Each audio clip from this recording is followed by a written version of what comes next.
Hello everyone, welcome to my YouTube channel A tuitions.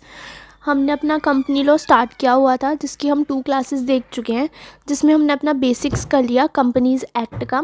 And हमने types of company देखा था, जिसमें हमने देखा public company, private company, limited by shares company, limited by guarantee company, unlimited company, holding company, subsidiary company, associate company, listed company, unlisted company भी हमने देख लिया, स्मॉल कंपनी भी देख लिया, government company, foreign company, Nidhi company and dormant company. ये सारी companies हम देख चुके हैं। हमारे पास सिर्फ हमारी 2 कंपनीज रह गई हैं, section 8 company and 1 person company. और आज की क्लास में हम यही 2 कंपनीज करने वाले हैं। मेन कंपनीज है, इसी से पेपर में क्वेश्चन बनते हैं, आपके एग्जाम में ज़्यादातर क्वेश्चन इन्हीं कंपनीज से बनते हैं, तो इन्हें ध्यान से समझना है आप सभी को। सबसे पहले हम देखते हैं अपनी 1 पर्सन कंपनी। अब 1 पर्सन कंपनी कौन सी कंपनी होती है? It means a private company having only 1 person as a member. ये एक ऐसी प्राइवेट कंपनी होती है जिसमें सिर्फ एक ही पर्सन इसका मेंबर होता है। नाम से समझ आ रहा है ना, 1 पर्सन कंपनी होती ये कंपनी ही है, और प्राइवेट कंपनी होती है। पब्लिक कंपनी कभी भी 1 पर्सन कंपनी नहीं बन सकती है, ठीक है। ये एक प्राइवेट कंपनी होती है, प्राइवेट कंपनी की टाइप होती है जिसमें सिर्फ एक ही पर्सन मेंबर होता है।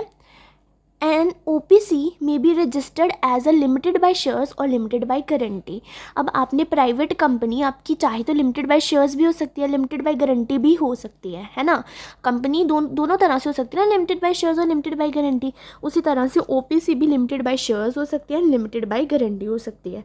अगर ओपीसी लिमिटेड बाय शेयर्स है, मतलब कि आपकी लाइबिलिटी अब तब वहाँ तक लिमिटेड है जहाँ तक आपकी अनपेड अमाउंट ऑन शेयर्स है। और अगर लिमिटेड बाय गारंटी है तो आपकी liability limited up to the guarantee you have taken, ठीक है। नेक्स्ट है some relaxations to the OPC. अब कोई भी पर्सन ओपीसी क्यों बनाएगा? सिर्फ एक ही पर्सन का पैसा लग रहा है ना ओपीसी में, तो क्यों बनाएगा? क्योंकि कुछ रिलैक्सेशंस हैं ओपीसी को, या इसे आप ऐसे भी देख सकते हो। अब एक ही पर्सन ओपीसी का मेंबर है। नॉर्मल कंपनी होती है, बहुत ज़्यादा पर्सन्स होते हैं, बहुत ज़्यादा डायरेक्टर्स वगैरह होते हैं, काम करने वाले पर्सन्स बहुत ज़्यादा हो जाते हैं, तो उन्हें कुछ रिलैक्सेशंस देने की ज़रूरत नहीं है। बट ओपीसी में बेचारा एक ही पर्सन कितना काम करेगा, तो इसीलिए ओपीसी को कुछ रिलैक्सेशंस दे रखी हैं। क्या रिलैक्सेशन? सबसे पहला, does not need to prepare cash flow statement. OPC को कैश फ्लो स्टेटमेंट प्रिपेयर करने की ज़रूरत नहीं है। बिना कैश फ्लो स्टेटमेंट के भी माना जाएगा कि उसने प्रोविजंस, सारी प्रोविजंस को अप्लाई फुलफिल किया है। Annual returns can be signed by the director and not necessarily by the company secretary। OPC के केस में वैसे नॉर्मल एनुअल रिटर्न्स होती है ना, तो वो आपको डायरेक्टर से भी साइन करवानी पड़ती है एंड कंपनी सेक्रेटरी से भी साइन करवानी पड़ती है। बट ओपीसी के केस में आप अपनी एनुअल रिटर्न सिर्फ डायरेक्टर से भी साइन करवाओगे ना तो चलेगा, आपको कंपनी सेक्रेटरी से रिटर्न साइन करवाने की ज़रूरत नहीं है। No need to conduct annual general meeting as per section 96 and provisions of section 100 EGM and section 111 AGM does not applies to OPC। कहते हैं कि उस 1 पर्सन कंपनी के ऊपर सेक्शन 96, 100 एंड 111 एप्लीकेबल नहीं होता है। सेक्शन 96 में कुछ AGM के रिक्वायरमेंट्स हैं, सेक्शन 111 में भी कुछ AGM के रिक्वायरमेंट्स हैं, एंड 100 में कुछ EGM है, एक्स्ट्रा ऑर्डिनरी जनरल मीटिंग, और AGM एनुअल जनरल मीटिंग। ये हम अपने चैप्टर 7 मैनेजमेंट एंड एडमिनिस्ट्रेशन में पढ़ेंगे, वहाँ पे हम करेंगे। कहते हैं कि आपको AGM और EGM कंडक्ट करने की कोई भी ज़रूरत नहीं है, क्योंकि एनुअल जनरल मीटिंग में क्या करते हैं, कोई डिसीजन लेना हो ना, तो इसीलिए हम एनुअल जनरल मीटिंग बुलाते हैं, तो सबकी परमिशन लेते हैं, सारे शेयर होल्डर्स की परमिशन लेते हैं। अब OPC में एक ही मेंबर है, एक ही शेयर होल्डर है, तो एक बंदा क्या अपनी एनुअल जनरल मीटिंग बुलवाएगा और क्या ही परमिशन लेगा? वो तो बिना एनुअल जनरल मीटिंग के भी कोई भी काम कर सकता है ना, खुद की परमिशन उसे चाहिए, तो ना ही उसे EGM बुलाने की ज़रूरत है, ना ही AGM बुलाने की ज़रूरत है। Time limit for filing the financial statement within 6 months from close of financial year as against 30 days।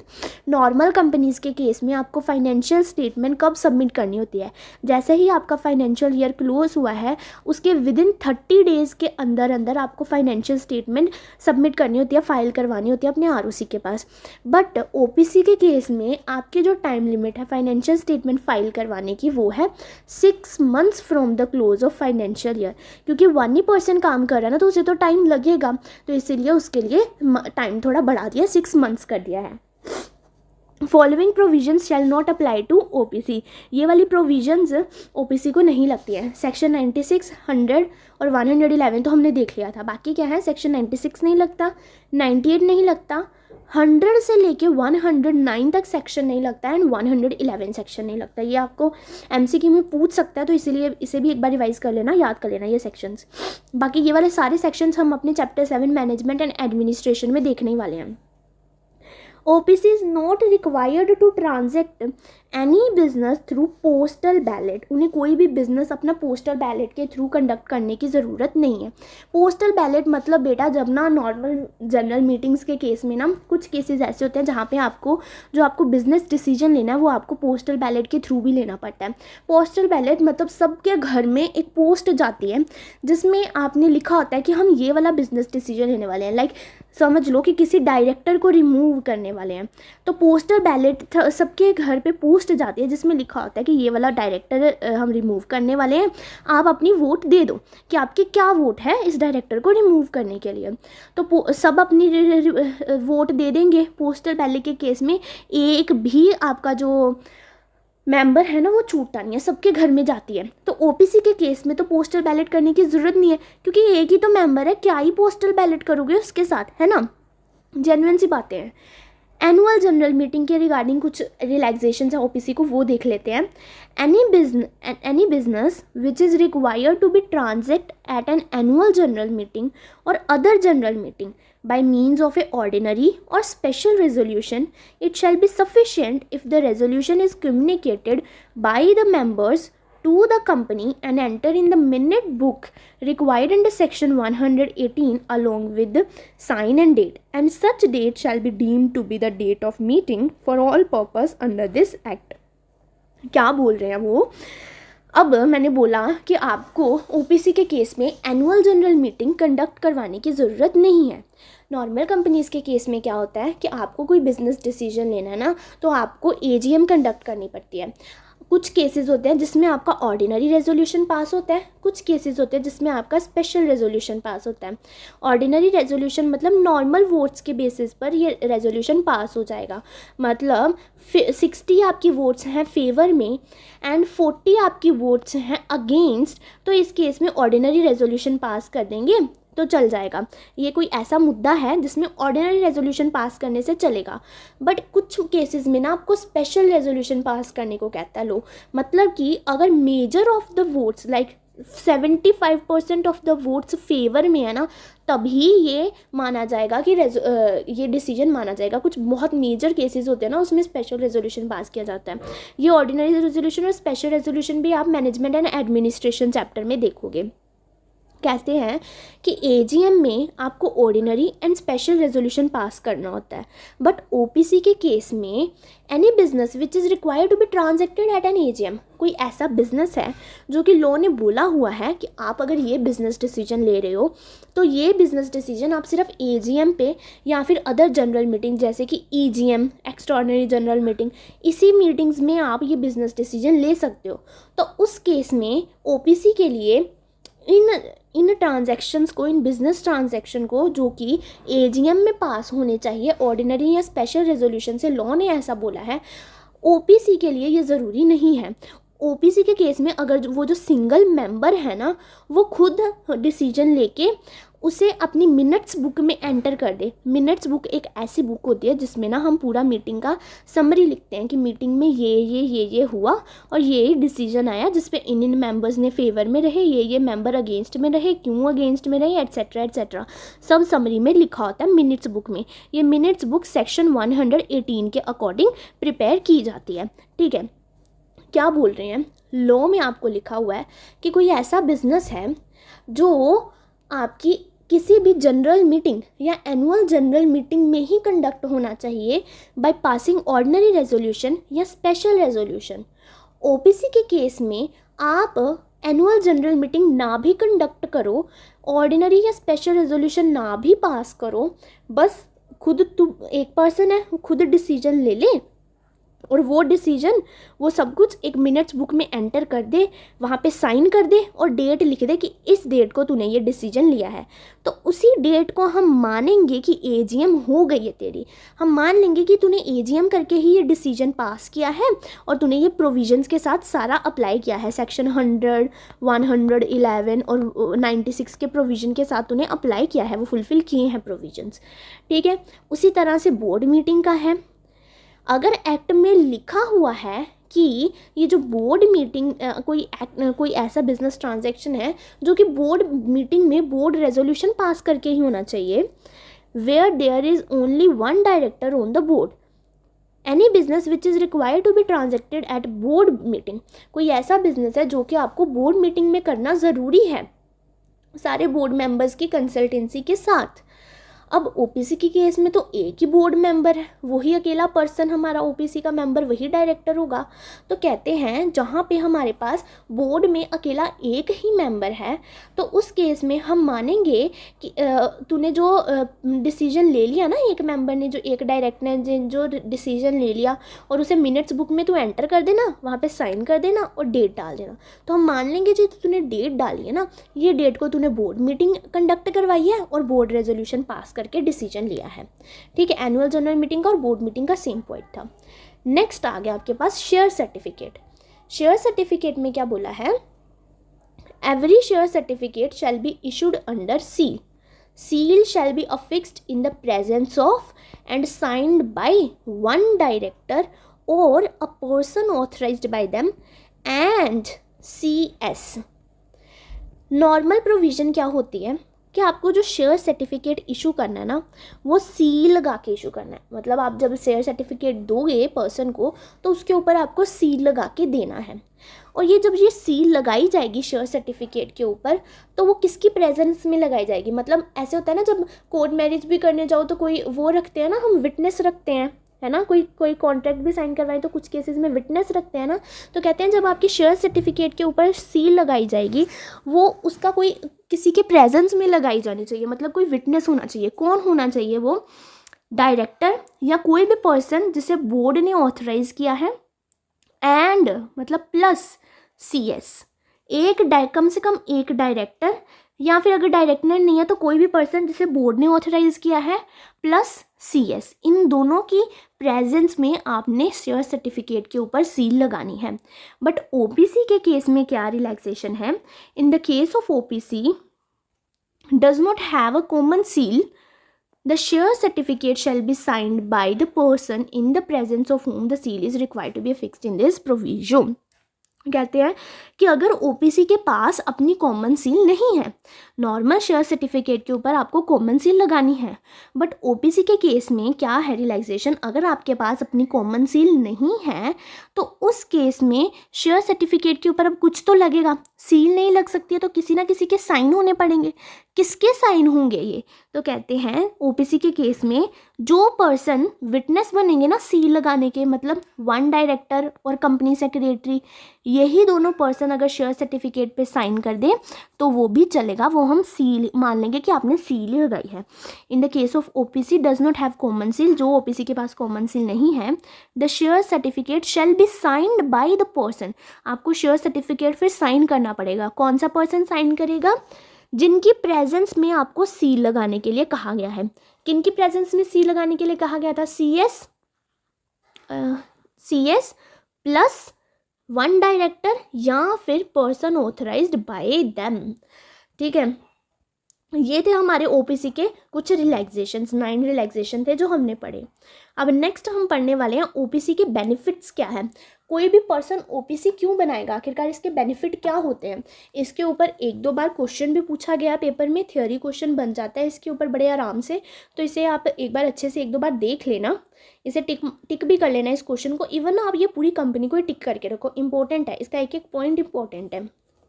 Benefits क्या है ओपीसी बनाने के, क्या फ़ायदे होने वाले हैं मुझे? It gives the individual entrepreneur all the benefit of a company, which means they will get credit, bank loans. अरे यार एक मिनट,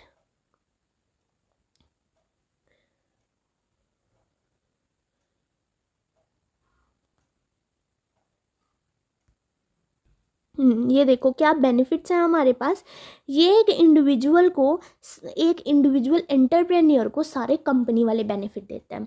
अब देखो आपकी सोल प्रोप्राइटरशिप है और कंपनी है, उसमें कितना डिफरेंस होता है ना। कंपनी के केस में जैसे कि हमने स्टार्टिंग में पढ़ा था, सेपरेट लीगल एंटिटी मिल जाती है, कॉर्पोरेट वेल का बेनिफिट मिल जाता है। हमने सैल्मन वर्सेस सैल्मन केस लो पढ़ा था, उसमें सैल्मन ने कॉर्पोरेट वेल का बेनिफिट लिया था ना। सोल प्रोप्राइटरशिप होती तो ये बेनिफिट नहीं मिलता। कंपनी के केस में मुझे बैंक से लोन भी आसानी से मिल जाता है, मार्केट में मैं शेयर्स इशू कर सकती हूँ, मार्केट से थोड़ा थोड़ा करके पैसा उठा सकती हूँ। लाइबिलिटी लिमिटेड हो जाती है कंपनी के केस में, बट सोल प्रोप्राइटरशिप के केस में कोई भी लाइबिलिटी नहीं लिमिटेड होती है ना, लाइबिलिटी अनलिमिटेड रहती है सोल प्रोप्राइटरशिप के केस में। लीगल प्रोटेक्शन मतलब कॉर्पोरेट वेल का प्रोटेक्शन मिल जाता है। अब जब सोल प्रोप्राइटरशिप करोगे आपको ये सब बेनिफिट नहीं मिल सकते हैं, बट आपको अकेले को ही मैं अपना ओनर रहना है, किसी और को ओनर नहीं बना सकते हो।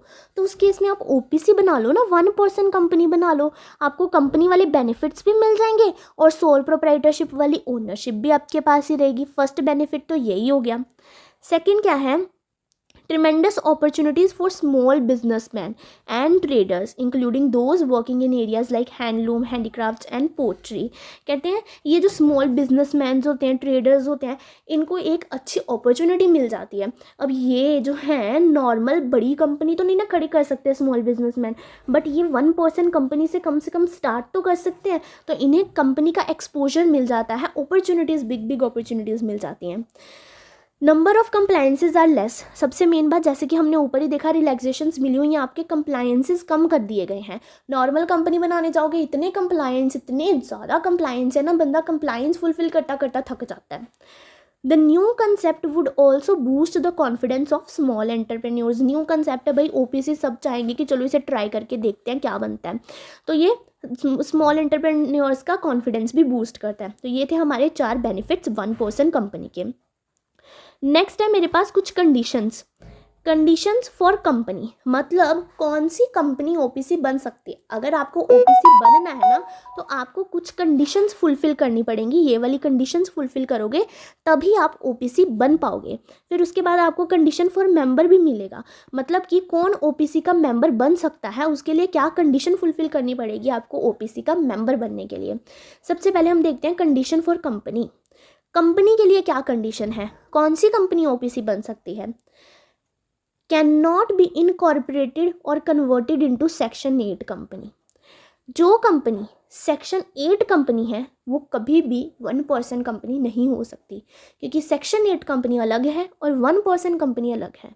अगर आप पहले से सेक्शन 8 कंपनी हो तो भी आप ओपीसी में कन्वर्ट नहीं हो सकते हो। अगर आप ओपीसी हो तो भी आप कन्वर्ट होके सेक्शन 8 कंपनी नहीं बन सकते हो, ठीक है, ये याद रखना है। सेक्शन 8 कंपनी और ओपीसी का 36 का आंकड़ा है। Can not carry out non banking financial activities. OPC बन के आप नॉन बैंकिंग फाइनेंशियल एक्टिविटीज़ भी नहीं कर सकते हो। नॉन बैंकिंग फाइनेंशियल एक्टिविटीज़ मतलब एक तो बैंक का काम होता है ना, एक होता है जैसे वो जो नॉर्मल आपके मोहल्ले में आंटियाँ वो डाल के नहीं बैठते कमेटियाँ वगैरह, ये नॉन बैंकिंग फाइनेंशियल एक्टिविटीज़ होती है। मतलब आप बैंक वाला काम कर रहे हो बट आप बैंक हो नहीं, तो आप ओपीसी बन के नॉन बैंकिंग फाइनेंशियल एक्टिविटीज़ भी नहीं कर सकते हो।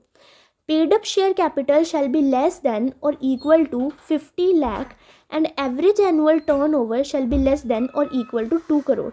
आपकी कुछ एनुअल टर्नओवर और पेड अप शेयर कैपिटल की भी रिक्वायरमेंट्स हैं। आपकी paid up share capital less than या इक्वल्स टू होनी चाहिए 50 लाख, मतलब 50 लाख से ज़्यादा आपकी पेड अप शेयर कैपिटल नहीं होनी चाहिए, तभी आप ओपीसी बनोगे, नहीं तो आप ओपीसी नहीं बन सकते हो। एंड मतलब प्लस एक तो आपकी paid up share capital 50 lakh से कम या 50 लाख तक होनी चाहिए, और साथ में आपकी एवरेज एनुअल टर्नओवर 2 करोड़ तक होनी चाहिए या 2 करोड़ से कम होनी चाहिए, 2 करोड़ से ज़्यादा नहीं हो सकती है। क्या बोला? आपकी paid up share capital 50 lakh या उससे कम होनी चाहिए, एंड यानी कि प्लस, एंड जहाँ जहाँ पे होगा ना वहाँ पे साथ में प्लस लिख देना, आपको बाद में आसानी रहेगी। आपकी एनुअल टर्नओवर 2 करोड़ या उससे कम होनी चाहिए, उससे ज़्यादा नहीं होनी चाहिए। Company can not voluntarily convert into another type of company up to 2 years. एक और कंडीशन है, अगर आप एज अ OPC इनकॉर्पोरेट हो गए हो तो आप अपनी इच्छा से कन्वर्ट नहीं हो सकते हो किसी और कंपनी में कम से कम 2 ईयर्स तक। मतलब कम से कम 2 ईयर्स तक आपको OPC ही रहना पड़ेगा, आप किसी दूसरी कंपनी में कन्वर्ट नहीं हो सकते हो, वॉलंटरली कन्वर्ट नहीं हो सकते हो। मतलब अगर आपको कन्वर्ट होना पड़ा, ज़रूरी है, मजबूरी है कन्वर्ट होने की, फिर तो कन्वर्ट होना ही पड़ेगा। कैसे मजबूरी हो सकती है? उन्होंने क्या बोला कि OPC बनने के लिए आपकी paid up share capital 50 lakh या उससे कम होनी चाहिए। अगर सोचो मेरी किसी ईयर में फर्स्ट ईयर में ही मेरी paid up share capital 60 lakh चली गई, तो अब तो मुझे कंपलसरी कन्वर्ट होना पड़ेगा ना, कोई ऑप्शन ही नहीं है। तो उस केस में मैं कन्वर्ट हो सकती हूँ, अदरवाइज़ मैं अपनी इच्छा से 2 साल तक तो कन्वर्ट नहीं ही हो सकती हूँ किसी और कंपनी में। तो ये थी हमारी कंडीशन कंपनी के लिए। अब हमें कंडीशन देखनी है मेंबर के लिए। जो OPC का मेंबर रहेगा, 1% कंपनी का जो मेंबर रहेगा, 1 पर्सन रहेगा, उसके लिए क्या कंडीशंस हैं? He can incorporate only 1 OPC। एक मेंबर, एक पर्सन, एक OPC ही बना सकता है। ठीक है, ये नहीं कि मैं एक टाइम पे 4-5 OPC खुली हुई है, एक टाइम पे मैं एक ही OPC खोल सकती हूँ, एक टाइम पे मैं एक ही OPC की मेंबर हो सकती हूँ। He can be nominee only in 1 OPC। अब देखो OPC के केस में ना एक नॉमिनी भी होते हैं। नॉमिनी मतलब ये मेरी कंपनी है, मैं इसकी मेंबर हूँ, 1% कंपनी है, मैं इसकी मेंबर हूँ। अभी कल को मेरी अचानक से डेथ हो जाती है तो कंपनी तो अचानक से नहीं ना बंद हो सकती, कंपनी को चलाने के लिए कोई तो चाहिए ना। तो जब बड़ी नॉर्मल कंपनी होती है उसमें तो बहुत सारे मेंबर होते हैं, तो उसमें तो कोई फ़र्क नहीं पड़ता कोई एक पर्सन मर भी जाए तो। बट 1% कंपनी में मैं अकेली हूँ, तो मुझे एक नॉमिनी अपॉइंट करके रखना पड़ता है जो मेरे बाद कंपनी को संभाल सके अगर मैं अचानक से मर जाऊँ तो नॉमिनी बनते हैं 1% कंपनी में। He can be nominee only in 1 OPC। एक कंपनी का, अब ये राम है हमारे पास, ठीक है, ये राम एक OPC का मेंबर हो सकता है एंड एक OPC का नॉमिनी हो सकता है। ठीक है, एक OPC का मेंबर हो सकता है एंड एक OPC का नॉमिनी हो सकता है। राम, एक OPC है आपकी राम लिमिटेड और एक OPC है आपकी श्याम लिमिटेड। तो राम लिमिटेड में वो मेंबर हो सकता है और श्याम लिमिटेड में वो नॉमिनी हो सकता है। ये नहीं कि राम लिमिटेड का भी मेंबर है और श्याम लिमिटेड का भी मेंबर ना, एक ही OPC के आप मेंबर हो सकते हो और किसी और OPC के आप एक ही जगह पे नॉमिनी भी हो सकते हो। अपनी OPC में तो ऑफ कोर्स नॉमिनी नहीं होगे, मैं ही मेंबर हूँ, मैं ही नॉमिनी नहीं तो होंगी नहीं ना। अब देखो इसमें ना एक ऐसा केस बनता है, मैं राम लिमिटेड की, राम लिमिटेड का मेंबर था,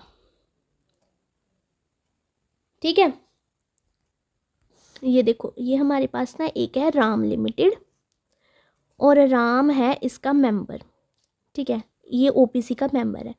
एक है हमारे पास श्याम लिमिटेड, श्याम लिमिटेड में ये जो राम है ना, राम है नॉमिनी, ठीक है। अब श्याम लिमिटेड का मेंबर कौन है? श्याम। श्याम ना मर जाता है तो अब नॉमिनी को मेंबर बनना पड़ेगा। अब राम बन गया वहाँ का मेंबर, नॉमिनी की जगह पे क्या बन गया? मेंबर बन गया। अब ये देखो, अब ये तो 2 जगह का मेंबर बन गया ना, और हमने क्या बोला, एक पर्सन 2 OPC में मेंबर नहीं हो सकता, बट ये तो अब बन गया। अब इस केस में क्या करना है वो हम आगे देखते हैं।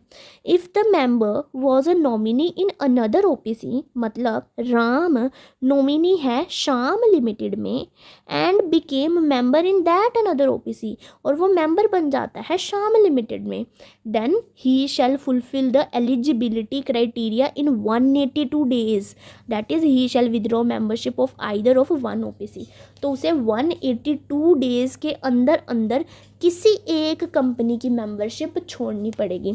या तो श्याम लिमिटेड की मेंबरशिप छोड़ दे या तो राम लिमिटेड की मेंबरशिप छोड़ दे।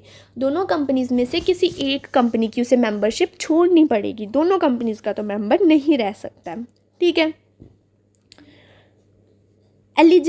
एलिजिबिलिटी क्या है हमारे पास? जो एक पर्सन मेंबर बन सकता है 1% कंपनी का या नॉमिनी बनने के लिए, क्या एलिजिबिलिटी है आपके पास? सबसे पहले तो हमने देख लिया ना कंडीशन क्या है, मतलब कि आप एक ही ओपीसी का मेंबर बन सकते हो और एक ही ओपीसी का नॉमिनी बन सकते हो। बट अब एलिजिबिलिटी क्या है? पर्सन जो ओपीसी का मेंबर या नॉमिनी बनना चाहता है वो नेचुरल पर्सन होना चाहिए, प्लस जहाँ पे मैंने प्लस लिखा है, आप तो पेपर में प्लस नहीं लिखे होगे, क्या लिखोगे? एंड नेचुरल पर्सन होना चाहिए, इंडियन सिटीज़न होना चाहिए, इंडियन रेजिडेंट होना चाहिए। ठीक है, कोई आर्टिफिशियल पर्सन नहीं हो सकता, मतलब कोई कंपनी ओपीसी की मेंबर या नॉमिनी नहीं बन सकती है। नेचुरल सांस लेने वाला पर्सन होना चाहिए, इंडिया का सिटीज़न भी होना चाहिए और इंडिया का रेजिडेंट भी होना चाहिए। अब क्या ये इंडियन रेजिडेंट हमारे टैक्स वाला रेजिडेंट है? नहीं। तो ये रेजिडेंट कौन सा है? लॉ का अपना एक रेजिडेंट है, stayed in India for 182 days और more during preceding financial year. अगर टैक्स के रेजिडेंट वाली बात देखें तो उसमें 2 कंडीशंस होती थी। फर्स्ट तो यही वाली, एक सेकंड कंडीशन भी होती थी, बट लॉ के केस में एक यही है आपके रेजिडेंट बनने की कंडीशन। अगर आप इंडिया में 182 डेज और उससे मोर रहे हो प्रीवियस ईयर में, तो आप इंडियन रेजिडेंट हो। आपको 1% का मेंबर बनने के लिए नेचुरल पर्सन होना पड़ेगा, इंडियन सिटीज़न होना पड़ेगा एंड इंडियन रेजिडेंट होना पड़ेगा। Minor can become neither nominee nor member in OPC. Minor ना ही मेंबर बन सकता है ना ही नॉमिनी बन सकता है। मतलब कि अगर आप माइनर हो तो ना ही आप नॉमिनी बन सकते हो ना ही आप मेंबर बन सकते हो। मेजर होना पड़ेगा आपको। नेक्स्ट, नॉमिनी कौन होता है मैंने आपको बता दिया। He is a person who shall be appointed as a member when original member of OPC ceases to be member। जब जो OPC का आपका ओरिजिनल मेंबर है वो मेंबर नहीं रह पाता है किसी भी रीज़न की वजह से, इंसॉल्वेंट हो गया, डेथ हो गई, कुछ भी रीज़न की वजह से वो मेंबर नहीं रह पा रहा है, तो नॉमिनी उस केस में मेंबर बनेगा, उस OPC को संभालेगा, उसे हम कहते हैं नॉमिनी। प्रोसीजर क्या है अब नॉमिनी अपॉइंट करने के? क्या प्रोसीजर फॉलो करने पड़ेंगे आपको नॉमिनी को अपॉइंट करने के लिए? Obtain written consent of that person in form INC 3। जिस पर्सन को आप नॉमिनी बनाना चाहते हो ना, आपको उसकी रिटन कंसेंट ऑब्टेन करनी पड़ेगी, उससे पूरा कंसेंट लेना पड़ेगा कि हाँ मैं नॉमिनी बनना चाहता हूँ, इस OPC का नॉमिनी बनने में मेरे को कोई दिक्कत नहीं है, कोई ज़ोर ज़बरदस्ती नहीं की गई है मेरे को नॉमिनी बनाने के लिए। आपको उस पर्सन की रिटन कंसेंट लेनी पड़ेगी। कौन से फॉर्म में? प्लेन पेपर के लोगे? नहीं, एक फॉर्म आता है INC 3, उस फॉर्म के ऊपर आपको नॉमिनी की रिटन कंसेंट लेनी पड़ेगी। Mention the name of the nominee in MOA। आपको मेमोरेंडम ऑफ एसोसिएशन में नॉमिनी का नेम भी मेंशन करना पड़ेगा। जब आप OPC बना रहे हो तो मेमोरेंडम ऑफ एसोसिएशन भी बनाते हो, तो उस केस में आपको MOA के ऊपर OPC नॉमिनी का नेम भी मेंशन करना पड़ेगा। जब नॉमिनी चेंज कर रहे हैं, न्यू नॉमिनी अपॉइंट कर रहे हैं, उस केस में तो मैम MOA होगा नहीं, फिर उस केस में क्या होगा? उस केस में अलग से प्रोसीजर है ना, ये वो हम पढ़ेंगे। अभी हम देख रहे हैं जब आप OPC इनकॉर्पोरेट कर रहे हो, उस केस में सबसे पहले आपको रिटन कंसेंट लेनी पड़ेगी उस नॉमिनी की फॉर्म INC 3 में। MOA के अंदर उसका नाम मेंशन करना पड़ेगा। File the form number INC 3 along with AOA और MOA विद रजिस्ट्रार। आपको वो फॉर्म नंबर INC 3 जिसमें आपने रिटन कंसेंट ली है प्लस MOA, ये दोनों ही चीज़ें रजिस्ट्रार के पास फाइल करनी पड़ेंगी। अब 3 सिचुएशंस हैं हमारे पास। विदड्रॉल ऑफ कंसेंट, नॉमिनी ने अपनी कंसेंट ही विदड्रॉ कर ली, उसने बोल दिया कि अब मैं तेरी OPC का नॉमिनी नहीं रहना चाहती हूँ या चाहता हूँ। उस केस में क्या होगा? चेंज इन नॉमिनी, आप खुद नॉमिनी को चेंज करना चाहते हो, उस केस में क्या होगा? या नॉमिनी मेंबर बन जाता है। मैंने आपको ऊपर वाली सिचुएशन में बताया ना कि नॉमिनी मेंबर बन जाता है, तो उस केस में उसे एक जगह की एक जगह की मेंबरशिप छोड़नी पड़ेगी, या फिर अगर वो 2 जगह पे नॉमिनी है, राम है हमारे पास पर्सन, अगर वो 2 जगह पे नॉमिनी बन जाता है उस केस में क्या हो जाता है, सब कुछ हमें देखना पड़ेगा। ये सबसे पहले हम देखते हैं विथड्रॉवल ऑफ कंसेंट। मतलब जो पर्सन नॉमिनी था ना, उसने बोला कि अब मैं नॉमिनी रहना ही नहीं चाहता हूँ, तो उस केस में आप क्या करोगे, नॉमिनी नोटिस देगा। अब नॉमिनी खुद चाहता है ना कि वो अपनी नॉमिनेशन छोड़ दे, तो उस केस में नॉमिनी को बताना पड़ेगा ना कि मैं छोड़ रहा हूँ। ऐसे थोड़ी कि रात को सोते सोते उसका दिल किया अब मैं इस कंपनी का नॉमिनी नहीं रहना चाहता हूँ, तो कल से मैं इस कंपनी का नॉमिनी नहीं रहूँगा, ऐसे थोड़ी होगा। नॉमिनी को नोटिस देना पड़ेगा, एक ओपीसी को जो सोल मेंबर है हमारा ओपीसी, और कंपनी को जो सोल मेंबर है उसको भी नोटिस देना पड़ेगा, और ओपीसी जो कंपनी है ना 1% कंपनी, उसे भी नोटिस देना पड़ेगा। दोनों को बताना पड़ेगा आपको, क्योंकि कंपनी और मेंबर की एक सेपरेट लीगल एंटिटी होती है ना, इसलिए आपको ओपीसी को भी एक नोटिस देना पड़ेगा, सोल मेंबर को भी एक नोटिस देना पड़ेगा। Appoint new nominee in 15 days of withdrawal notice. जब आपको नॉमिनी ने अपना विदड्रॉल नोटिस दे दिया, उस नोटिस के मिलने के 15 दिन के अंदर अंदर अब इस सोल मेंबर को न्यू नॉमिनी अपॉइंट करना पड़ेगा, क्योंकि ओपीसी के लिए नॉमिनी होना तो बहुत ज़रूरी है ना। अब पहले वाला नॉमिनी छोड़ गया तो मुझे कुछ तो टाइम चाहिए ना नॉमिनी अपॉइंट करने के लिए, तो 15 दिन के अंदर अंदर आपको न्यू नॉमिनी अपॉइंट करना है। Intimate to the company about new nominee in writing plus written consent in form INC3। अब आपने ये जो न्यू नॉमिनी अपॉइंट किया है सोल मेंबर ने, अब इसकी अपॉइंटमेंट के बारे में कंपनी को तो बता दो कि हमने एक न्यू नॉमिनी अपॉइंट कर लिया है, तो कंपनी को राइटिंग में बता दो कि हमने न्यू मेंबर अपॉइंट कर लिया है, प्लस उसकी जो रिटन कंसेंट आपने ली है फॉर्म INC3 में वो भी कंपनी को दे दो, ठीक है। उसके बाद कंपनी क्या करेगी, जब उसे रिटन कंसेंट मिल गई नॉमिनी की फॉर्म INC3 में, कंपनी को वो रिटन कंसेंट रजिस्ट्रार को फाइल करनी है within 30 days। Notice of withdrawal of nomination का विदड्रॉवल का notice and details of new nominee in form INC4 and written consent of new nominee in form INC3। Company को ये 3 चीज़ें देनी है। अब कंपनी को ये 3 चीज़ें रजिस्ट्रार को फाइल करनी है। क्या प्रोसेस था, नॉमिनी अगर अपनी कंसेंट विदड्रॉ करना चाहे तो वो कर सकता है, बस नॉमिनी को नोटिस देना पड़ेगा सोल मेंबर को और ओपीसी को कि अब मैं आपकी कंपनी का नॉमिनी नहीं रहना चाहता हूँ। अब जब सोल मेंबर को नोटिस मिल गया विदड्रॉवल का, तो उसके 15 दिन के अंदर अंदर सोल मेंबर को न्यू नॉमिनी अपॉइंट करना है, और नॉमिनी अपॉइंट करने के बाद उसे कंपनी को बताना है कि हमने न्यू नॉमिनी अपॉइंट कर लिया, राइटिंग में बताना है कंपनी को, प्लस उस न्यू नॉमिनी के written consent form number INC3 में भी कंपनी को देनी है। फिर कंपनी क्या करेगी, 30 दिन के अंदर अंदर वो रिटन कंसेंट फॉर्म INC3 में, न्यू नॉमिनी की डिटेल्स फॉर्म INC4 में, और notice of withdrawal of nomination, ये तीनों चीज़ें ROC को फाइल कर देगी, ठीक है।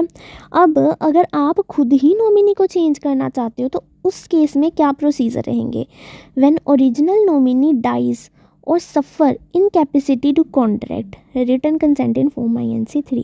जो आपका ओरिजिनल नॉमिनी है ना वो मर जाता है, या फिर किसी भी वजह से वो जो ओरिजिनल मेंबर है, जो ओरिजिनल नॉमिनी है वो नॉमिनी नहीं रह पाता है, इंसॉल्वेंट हो जाता है, मर जाता है, और जो भी केस हो सकता है, अब वो नॉमिनी बस नहीं रह सकता है, तो आपको नॉमिनी चेंज करना पड़ेगा।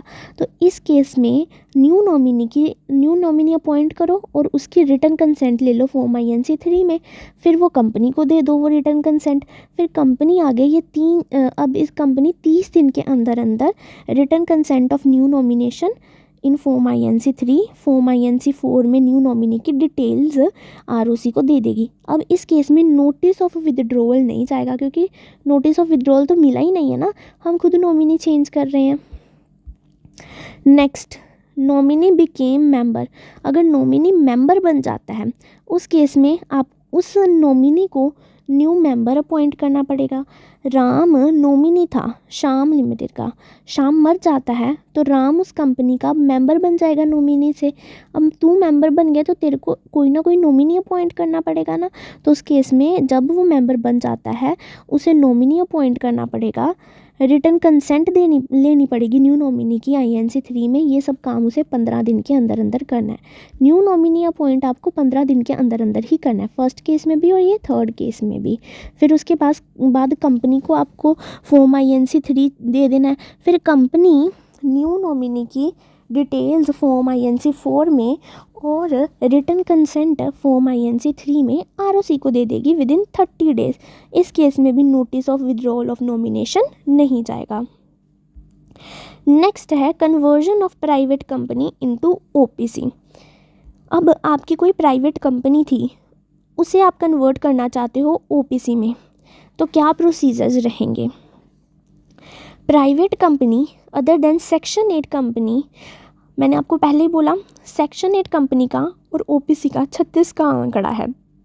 सेक्शन 8 कंपनी कन्वर्ट होके OPC कभी नहीं बन सकती है, OPC भी कन्वर्ट होके कभी भी सेक्शन 8 कंपनी नहीं बन सकती है। ठीक है, फिर उन्होंने बोला कि प्राइवेट कंपनी कन्वर्ट हो सकती है, मतलब पब्लिक कंपनी OPC नहीं बन सकती। मैंने आपको पहले ही बोल दिया, सिर्फ प्राइवेट कंपनी ही OPC बन सकती है, ना ही सेक्शन 8 कंपनी बन सकती है, ना ही पब्लिक कंपनी बन सकती है। Private company other than section 8 company having paid up share capital, कितनी पेड अप शेयर कैपिटल चाहिए हमें? 50 लाख या उससे कम, और टर्नओवर कितनी चाहिए थी? 2 करोड़ या उससे कम। तो जो भी प्राइवेट कंपनी की paid up share capital 50 lakh या उससे कम है और एवरेज एनुअल टर्नओवर 2 करोड़ या उससे कम है, वो खुद को OPC में कन्वर्ट कर सकती है। ठीक है, अब प्रोसीजर्स क्या रहने वाले हैं कन्वर्जन के? obtain no objection certificate by members and creditors in writing. आपको नो ऑब्जेक्शन सर्टिफिकेट लेना पड़ेगा अपने मेंबर्स से एंड क्रेडिटर्स से राइटिंग में। स्पेशल रेजोल्यूशन, आपको राइटिंग में पूरा नो ऑब्जेक्शन सर्टिफिकेट लेना पड़ेगा कि सारे मेंबर्स को वो कह रहे हैं कि हमें कोई भी ऑब्जेक्शन नहीं है, आप अपनी प्राइवेट कंपनी को 1% कंपनी में कन्वर्ट कर लो।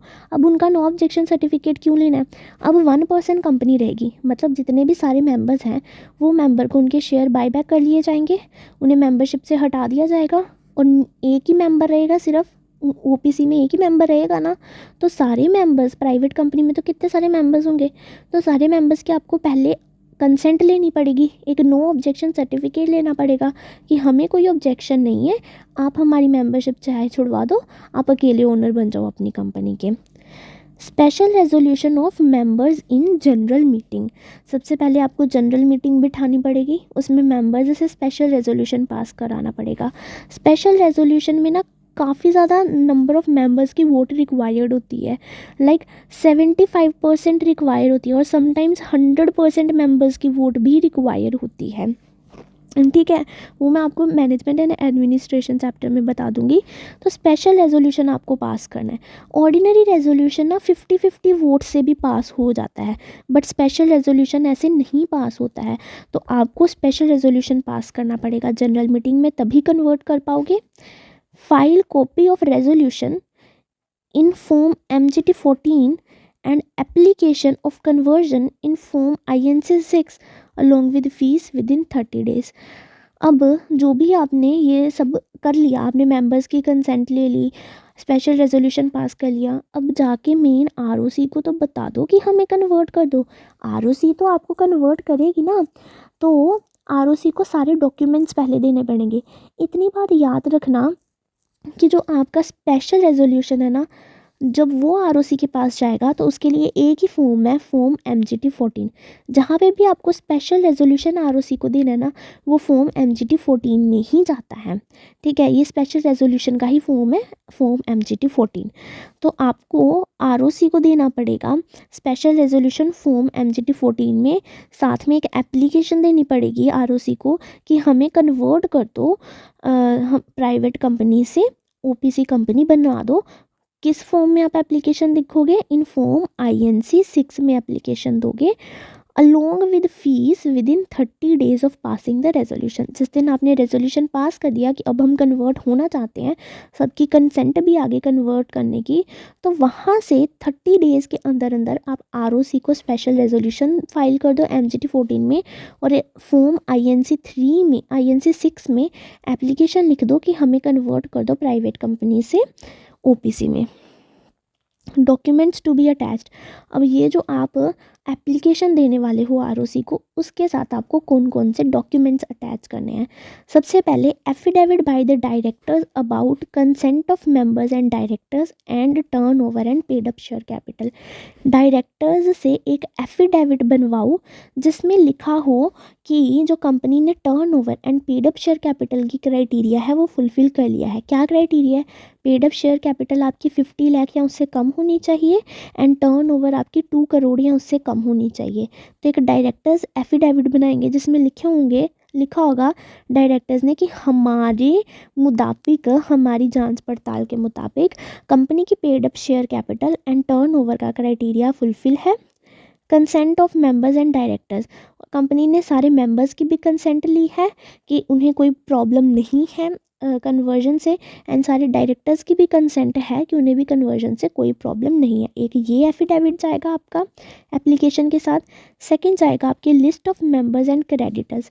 जो भी आपके मेंबर्स या क्रेडिटर्स हैं उनकी लिस्ट जाएगी, क्योंकि पहले ROC देखेगी ना कि आप सारे मेंबर्स को छुड़वा रहे हो, अकेला एक मेंबर रहना चाह रहा है, तो क्या आपने अपने मेंबर्स एंड सारे क्रेडिटर्स को पेमेंट कर दी है कि नहीं कर दी है। जिन्हें नहीं की है तो उनको कब पेमेंट करने वाले हो, क्या सिक्योरिटी दे रखी है उन्हें, एट्सेट्रा एट्सेट्रा, वो ROC सब देखेगा ना। किसी के साथ फ्रॉड नहीं ना होना चाहिए। Audited balance sheet and profit and loss account, copy of no objection certificate, ये डॉक्यूमेंट्स आपको ROC को देने पड़ेंगे। अब ये तो आपने देख लिया कि आप प्राइवेट कंपनी से OPC में आना चाहते हो। अब सोचो कि आप OPC हो और कन्वर्ट होना चाहते हो आप प्राइवेट या पब्लिक कंपनी में। सेक्शन 8 कंपनी में तो कन्वर्ट हो ही नहीं सकते, प्राइवेट या पब्लिक कंपनी में कन्वर्ट होना चाहते हो तो क्या आपके प्रोसीजर्स हैं।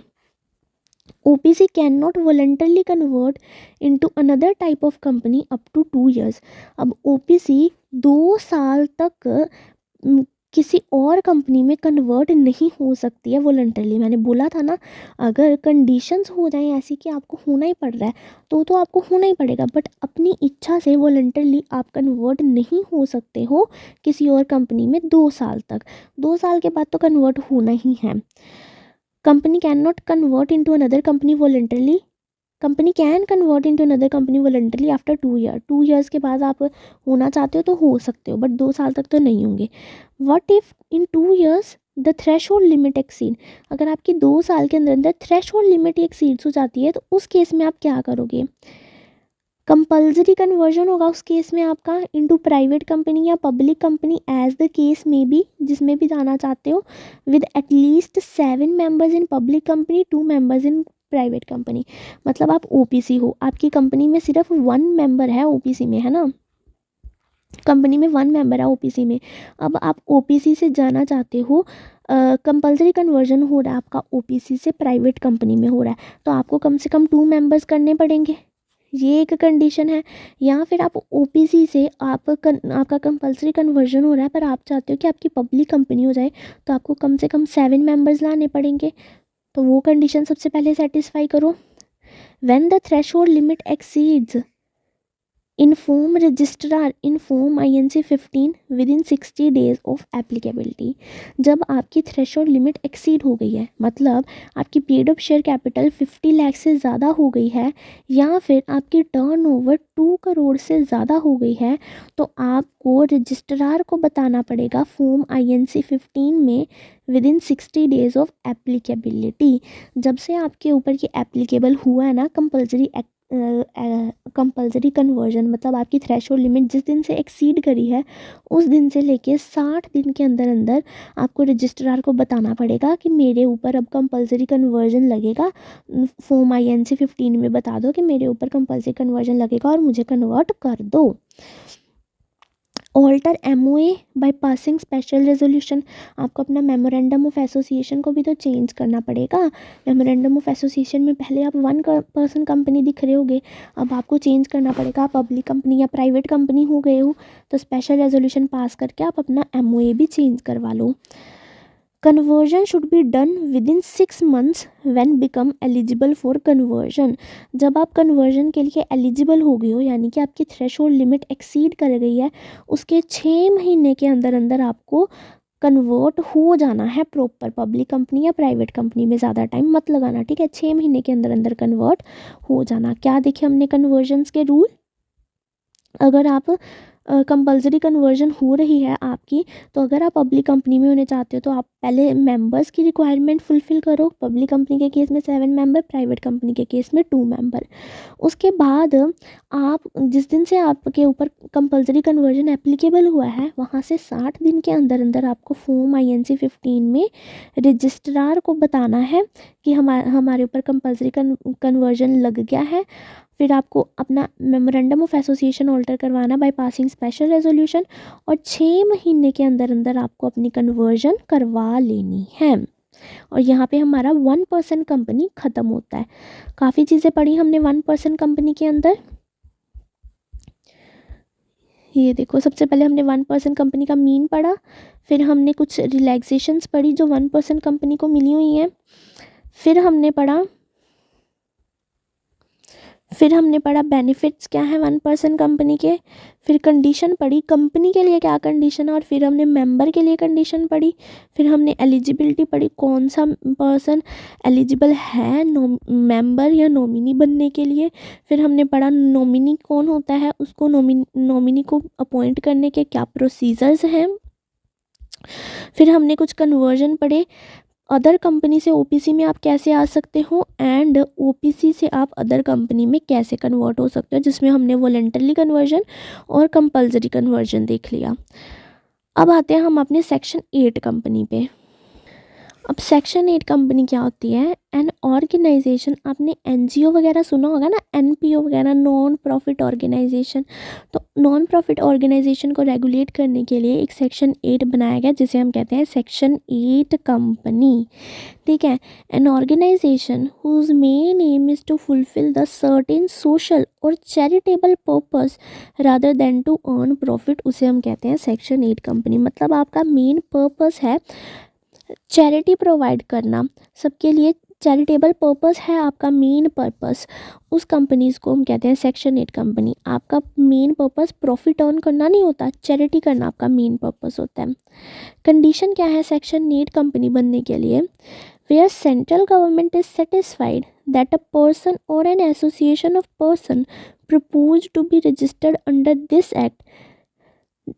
आप कब सेक्शन 8 कंपनी बन पाओगे, सबसे पहले अगर सेंट्रल गवर्नमेंट सेटिस्फाइड है, सेंट्रल गवर्नमेंट को ये यकीन है कि जो पर्सन ये या फिर person of association section 8 company बनाना चाहते हैं, उन्होंने अपनी कंपनी के has in its object the promotion of commerce, arts, science, sports, education वगैरह वगैरह वगैरह। मतलब कि अगर सेंट्रल गवर्नमेंट इन 3 कंडीशन से सेटिस्फाई हो जाती है, सेंट्रल गवर्नमेंट को लगता है कि ये जो पर्सन सेक्शन 8 कंपनी बनाना चाहते हैं ये 3 कंडीशन को फुलफ़िल करेंगे, तो वो आपको परमिशन दे देती है सेक्शन 8 कंपनी बनाने की। उसके बाद आपको कुछ प्रोसीजर फॉलो करने पड़ते हैं, ठीक है। तो सबसे पहले सेंट्रल गवर्नमेंट कौन सी 3 कंडीशन से सेटिस्फाई होना चाहिए, सेंट्रल गवर्नमेंट सेटिस्फाई होनी चाहिए कि जो पर्सन या person of association section 8 company बनाना चाहते हैं उनका मेन पर्पस है commerce, arts, science, sports, education, social welfare, religion, charity या प्रोटेक्शन ऑफ इन्वायरमेंट। ये उनका मेन पर्पस है। आर्ट्स, कॉमर्स, साइंस वगैरह इनका प्रमोशन करना इनका मेन पर्पस है, ये चैरिटी पर्पसेस है ना सारे। Second, intends to apply its profit in promoting its object, और उनका जो सेक्शन 8 कंपनी से प्रॉफिट होने वाला है वो थोड़ा सा जो प्रॉफिट होने वाला है, ज़्यादा तो प्रॉफिट होता नहीं है इन्हें, जो थोड़ा बहुत प्रॉफिट होने वाला है वो प्रॉफिट वो इन्हीं ऑब्जेक्ट्स को प्रमोट करने के लिए लगाने वाले हैं, ना कि अपने जेब में डाल के घर लेके जाने वाले हैं। Intends to prohibit payment of any dividend to its member, ये कोई भी प्रॉफिट से डिविडेंड नहीं देने वाले हैं अपने मेंबर्स को।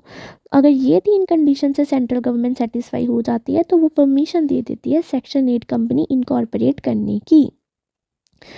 ठीक है, क्या 3 कंडीशन है? सेंट्रल गवर्नमेंट को अगर ये यकीन हो जाए कि जो पर्सन या person of association section 8 company बनाना चाहते हैं उनका मेन ऑब्जेक्ट है इन चीज़ों को प्रमोट करना, और जो भी उन्हें प्रॉफिट होने वाला है उस प्रॉफिट को भी इन चीज़ों को प्रमोट करने में लगाना, और प्रोहिबिट करना कोई भी डिविडेंड मेंबर्स को पेड करना। अगर ये 3 कंडीशन सेटिस्फाई करते हैं तो सेंट्रल गवर्नमेंट आपको परमिशन दे देगी, सेंट्रल गवर्नमेंट अलो कर देगी that person of association to be registered as company under this section. मतलब सेंट्रल गवर्नमेंट आपको परमिशन दे देगी कि आप एज अ सेक्शन 8 कंपनी खुद को इनकॉर्पोरेट कर सकते हो। नेक्स्ट क्या है हमारे पास, कुछ एग्जम्पशंस हैं। जैसे हमने रिलैक्सेशंस पढ़े थे ना 1% कंपनी में, वैसे ही कुछ रिलैक्सेशंस हैं सेक्शन 8 कंपनी को भी, वो भी देख लेते हैं। No to add words private limited with their names even if it is public company और प्राइवेट कंपनी। सबसे पहला तो इन्हें एग्जम्पशन यही है कि उन्हें अपनी कंपनी के नाम के साथ प्राइवेट कंपनी या पब्लिक कंपनी लगाने की ज़रूरत नहीं पड़ती है। नॉर्मल कंपनीज़ के केस में अगर आप पब्लिक कंपनी हो तो आपको अपने कंपनी के साथ ऐसे लगाना पड़ेगा 8 विजन्स लिमिटेड पब्लिक कंपनी के केस में, ताकि लोगों को पता चले कि आप पब्लिक कंपनी हो। और अगर आप प्राइवेट कंपनी हो तो आपको ऐसे 8 विजन्स प्राइवेट लिमिटेड लगाना पड़ता है। बट अगर आप सेक्शन 8 कंपनी हो तो अकेला 8 विजन्स भी लगाओगे तो चलेगा, आपको प्राइवेट लिमिटेड या लिमिटेड लगाने की ज़रूरत नहीं है। Section 8 company is always a limited company, limited liability by shares, limited liability bye guarantee. अब जो सेक्शन 8 कंपनी होती है ना उसकी लाइबिलिटी हमेशा लिमिटेड रहती है, क्योंकि एक तो वो इंसान जो सेक्शन 8 कंपनी बना रहे हैं, एक तो वो चैरिटी करें, ऊपर से आप उनकी लाइबिलिटी अनलिमिटेड कर दो तो वो जाएंगे कहाँ पे? एक तो वो चैरिटी कर रहे हैं, ऊपर से जब कुछ हो गया है, कुछ कंटिजेंसीज कोई सिचुएशन आ गई है तो आप बोल रहे हो कि आपकी लाइबिलिटी अनलिमिटेड है, अपनी पॉकेट से पैसा दो, तो वो लोग तो सड़क पे आ जाएंगे ना, वो चैरिटी भी नहीं करेंगे। तो इसीलिए उनकी लाइबिलिटी हमेशा लिमिटेड रहती है, चाहे वो लिमिटेड बाय शेयर्स हो चाहे वो लिमिटेड बाय गारंटी हो, कभी भी अनलिमिटेड नहीं होती है। नेक्स्ट कुछ क्वेश्चन है हमारे पास, वो देख लेते हैं। Can section 8 company be a public company? क्या सेक्शन 8 कंपनी पब्लिक कंपनी हो सकती है? बिल्कुल हो सकती है। मैंने वहाँ पे जहाँ पे बोला section 8 company is always a limited company, कई लोग वहाँ पे समझ लेते हैं कि सेक्शन 8 कंपनी सिर्फ पब्लिक कंपनी हो सकती है। नहीं, वो बात नहीं है। वो लिमिटेड मतलब लिमिटेड बाय शेयर्स या लिमिटेड बाय गारंटी है, तो सेक्शन 8 कंपनी पब्लिक कंपनी भी हो सकती है।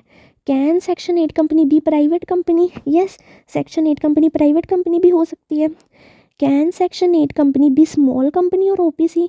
क्या सेक्शन 8 कंपनी स्मॉल कंपनी या 1% कंपनी हो सकती है?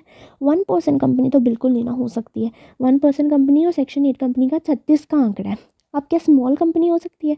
बेटा इसमें भी एक लॉजिक देखो, स्मॉल कंपनी सेक्शन 8 कंपनी कैसे हो सकती है? आप खुद ही स्मॉल कंपनी हो, आपको खुद ही एक मदद की ज़रूरत है, छोटे बच्चे हो आप, तो आप लोगों को मदद क्या दोगे, चैरिटी क्या करोगे किसी की?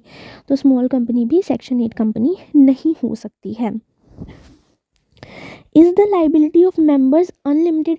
क्या मेंबर्स की लाइबिलिटी अनलिमिटेड होती है? नहीं होती है। मैंने आपको भी बोला मेंबर्स की लाइबिलिटी अनलिमिटेड होती है।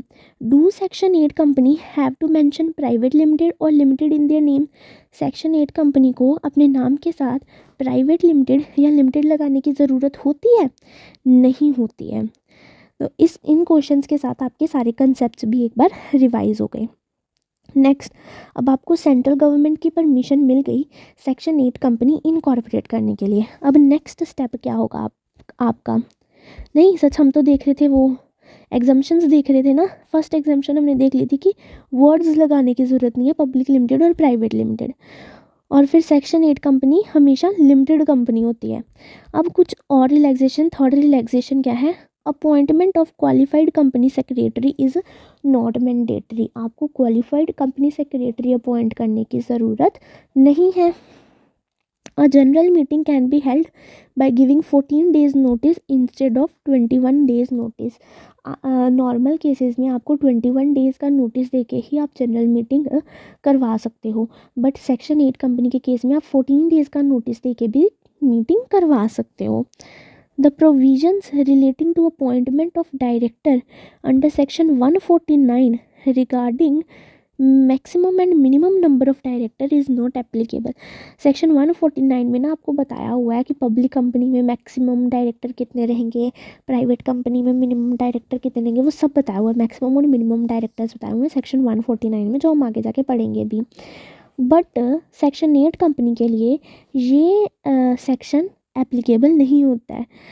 Maximum and minimum number of director is not applicable. ये सेक्शन 149 है, ये एप्लीकेबल ही नहीं होता है। वो अपनी मर्ज़ी से डायरेक्टर रखे, जितने रखना चाहती है, नहीं रखना चाहती तो ना रखे, ठीक है। अब नेक्स्ट है प्रोसीजर टू ऑब्टेन लाइसेंस। अब हमने पढ़ा कि सेक्शन 8 कंपनी कौन सी कंपनी होती है, फिर सेक्शन 8 कंपनी के लिए क्या कंडीशन है वो हमने देख लिया, और कुछ एग्जम्पशंस हमने देख ली। अब हमें देखना है कि सेक्शन 8 कंपनी बनाने के लिए जो आपको लाइसेंस मिलेगा, वो लाइसेंस कैसे मिलेगा। दो तरह से लाइसेंस बन सकता है। लाइसेंस टू न्यू कंपनी, मतलब आप पहले कंपनी नहीं हो, आप डायरेक्टली न्यू कंपनी बनना चाहते हो, पर आप बनना चाहते हो सेक्शन 8 कंपनी, उस केस में लाइसेंस कैसे मिलेगा। या फिर आप पहले पब्लिक कंपनी थे, अब आप कन्वर्ट होना चाहते हो सेक्शन 8 कंपनी में, तो उस केस में आपको लाइसेंस कैसे मिलेगा। ये दो सिचुएशंस हो सकती हैं। If it is proved to the satisfaction of the central government that the proposed company has in its object under section 8 may issue the license and allow the persons or association of person to be registered as limited company without the addition to its name the word limited or private limited। क्या बोल रहे हैं, जो ऊपर हमने पढ़ा ना, अगर सेंट्रल गवर्नमेंट सेटिस्फाई होती है कि वो सेक्शन 8 की कंडीशन सेटिस्फाई कर रहे हैं, वो 3 कंडीशन कि उनके ऑब्जेक्ट में आर्ट्स, कॉमर्स, साइंस, रिलीजियस वगैरह प्रमोट करना है उनका ऑब्जेक्टिव, और उनका जो भी प्रॉफिट आएगा वो इसी ऑब्जेक्टिव को प्रमोट करने के लिए लगाएंगे, और मेंबर्स को कोई भी डिविडेंड पे नहीं करेंगे। अगर ये 3 कंडीशन सेटिस्फाई करते हैं, सेंट्रल गवर्नमेंट सेटिस्फाई होती है कि ये तीनों कंडीशन फुलफिल करने के लिए ही कंपनी बनना चाहती है, तो उस केस में सेंट्रल गवर्नमेंट उन्हें अलो कर देगी पर्सन ऑफ एसोसिएशन को कि वो as a section 8 company incorporate हो सकते हैं।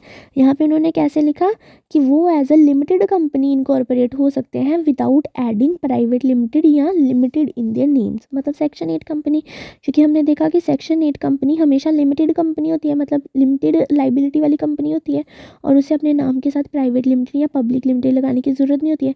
तो वो वही बोल रहे हैं उन्होंने, हमने यहाँ पे इतनी बड़ी लाइन को काट के सेक्शन 8 कंपनी लिख दिया, एक ही बात है, ठीक है। क्या होता है, सबसे पहले एसोसिएशन ऑफ जो पर्सन होते हैं वो सेंट्रल गवर्नमेंट से परमिशन लेते हैं कि हम सेक्शन 8 कंपनी इनकॉर्पोरेट होना चाहते हैं। सेंट्रल गवर्नमेंट अगर सेटिस्फाई होती है कि उनके ऑब्जेक्ट सेक्शन 8 वाले ही हैं, तो वो उन्हें परमिशन दे देती है, लाइसेंस इशू कर देती है फॉर्म INC 16 में। अब लाइसेंस मिलने के बाद क्या होगा, person or association of person shall make an application in form INC 12 to registrar along with fees and MOA in form INC 13। अब लाइसेंस मिलने के बाद वो पर्सन ऑफ एसोसिएशन रजिस्ट्रार, अब रजिस्ट्रार को तो बताना पड़ेगा ना, सेंट्रल गवर्नमेंट की तो परमिशन मिल गई, अब रजिस्ट्रार को तो बता दो हमें परमिशन मिल गया और हमें सेक्शन 8 कंपनी बना दो।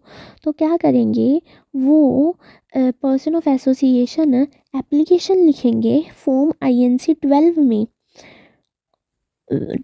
अलॉन्ग विद फीस, और MOA इन फॉर्म INC 13। फॉर्म INC 13 में MOA देंगे, फॉर्म INC 12 में एप्लीकेशन लिखेंगे और रजिस्ट्रार को फाइल कर देंगे अलॉन्ग विद फीस, जितनी फीस होगी, ठीक है। एसोसिएशन ऑफ पर्सन ROC को देंगे एप्लीकेशन फॉर रजिस्ट्रेशन के लिए सबसे पहले एप्लीकेशन देनी पड़ेगी ना कि हमें सेक्शन 8 कंपनी बना दो। INC 12 में वो जाएगी, फीस जाएगी, MOA जाएगा INC 13 में, और जो लाइसेंस मिला INC 16 में सेंट्रल गवर्नमेंट से, वो भी तो रजिस्ट्रार को बताना पड़ेगा कि हमें लाइसेंस मिल गया है, हम कोई फ्रॉड नहीं कर रहे हैं। और कुछ डॉक्यूमेंट्स देने पड़ेंगे। कौन से डॉक्यूमेंट्स देने पड़ेंगे वो हम यहाँ पे पढ़ेंगे, ठीक है। ड्राफ्ट MOA और AOA, न्यू कंपनी इनकॉर्पोरेट हो रही है ना ये, तो सबसे पहले आपको MOA और AOA देना पड़ेगा। साथ में declaration in form INC 14 by the advocate CS CS CMA in practice that all requirements are fulfilled. INC 14 में एक डेक्लरेशन दोगे CS CS या CMA इन प्रैक्टिस से लेके कि सारी की सारी रिक्वायरमेंट्स इन्होंने फुलफिल की है सेक्शन 8 कंपनी बनने के लिए। सारे रिमेंबरेबल पॉइंट्स हैं। Estimate of future annual income and expenditure for next 3 year specifying the sources of income and objects of the expenditure. आपको एक एस्टिमेट निकलवाना पड़ेगा एक्सपर्ट्स के पास जाके, CS CS CMA in practice या जो भी है, इन लोगों के पास जाके आपको एक एस्टिमेट निकालना पड़ेगा कि फ्यूचर के 3 साल में होने वाली आपकी क्या इनकम रहने वाली है और क्या एक्सपेंडिचर रहने वाले हैं। अब ये इनकम एंड एक्सपेंडिचर आप हवा में नहीं बता सकते हो, जो दिल के आपने इनकम बता दी, जो दिल के आपने एक्सपेंस बता दिया, नहीं। जो आपको साथ में सोर्स भी बताना पड़ेगा कि आपको क्या लगता है कि कहाँ से ये आपको इनकम आ सकती है, कहाँ पे आपका ये एक्सपेंस हो सकता है, वो सब भी आपको बताना पड़ेगा। Declaration bye all the members in form INC 15, और सारे मेंबर्स का डिक्लेरेशन लेना पड़ेगा कि वो सेक्शन 8 कंपनी बनाने के लिए तैयार हैं फॉर्म INC 15 में। ये सब देना पड़ेगा।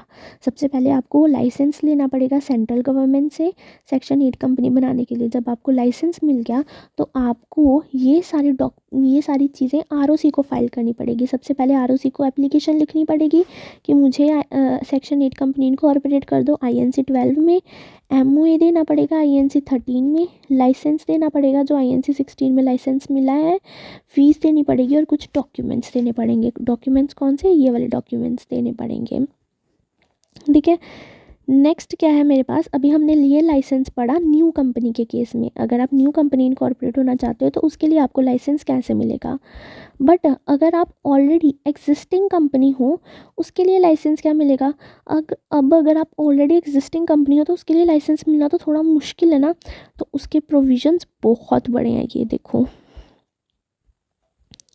ठीक है, इतने हैं इसके प्रोविजंस।